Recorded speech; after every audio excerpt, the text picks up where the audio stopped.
Alright, so I got a response to my public records request from the administrative assistant for the Corporation Counsel for the City of Kokomo.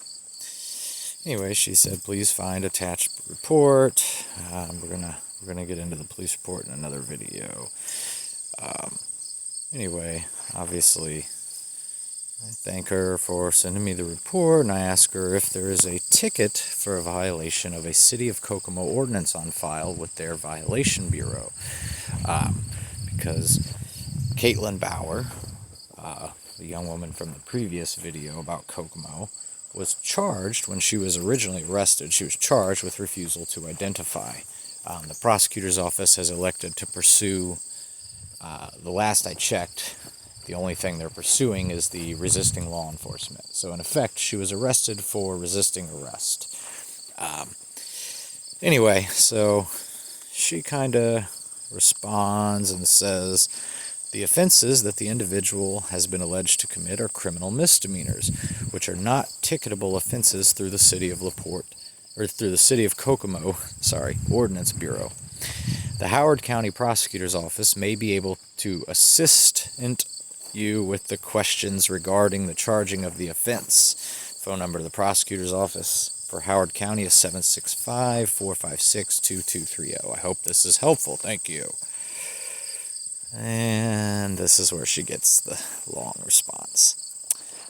Okay, so I tell her, let me rephrase my line of questioning. I think there was some confusion as to what I was asking for and why. The police report states that Miss Bauer was initially stopped because she was walking in the road, not on the sidewalk. Again, we'll get into this police report in another video. I just wanted to do it separate so I could kind of pick it apart without making it too long of a video. Anyway, the police report states that Miss Bauer was initially stopped because she was walking in the road and not on the sidewalk.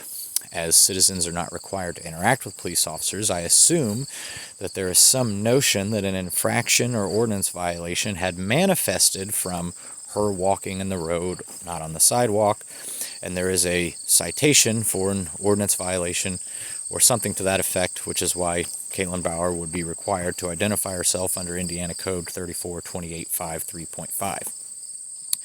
Without an ordinance violation and citation, it would seem that you're telling me that the Kokomo City Police Department saw a person not committing an ordinance violation or infraction and then subsequently detained Miss Bauer solely for the purposes of identifying her.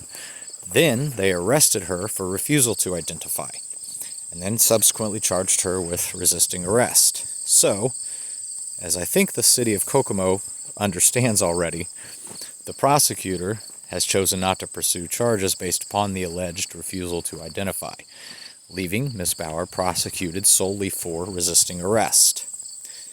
I see nothing in the City of Kokomo's schedule of ordinances and fines supporting the police officer's decision to criminalize walking somewhere other than the sidewalk. Without such an ordinance in play, well, I think the legal department fully understands that Miss Bauer didn't refuse to identify after being stopped for an infraction or ordinance violation, and as such, could be perceived as being unlawfully arrested. Does such an ordinance exist? Well, here's their schedule of ordinances and fines. We have animal at large, interference with authorized officials' duties, public nuisance, ownership of vicious dog or wild animal, violation of potentially dangerous dog, violation of food, drink, and shelter, violation of tethering requirements, violation of animal left in vehicle, burning violation, parking, handicap parking violation, parking in a fire lane, smoking, a business violating the smoking ordinances, noise, false alarm, non-payment after 30 days on another violation, alarm with no permit, alarm company non-compliance, secondhand dealer, park fireworks.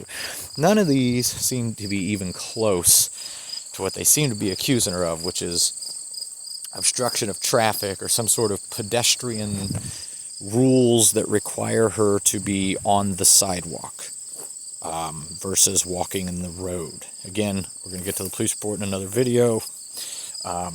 There's some other things I want to point out in that specifically about how they detained her and where all her rights would seem to kick in to me based upon this, and then we're going to get into that a little more depth. But I wanted to just sort of keep this to this email thread here, just so it's not too long of a video and things don't get too confusing.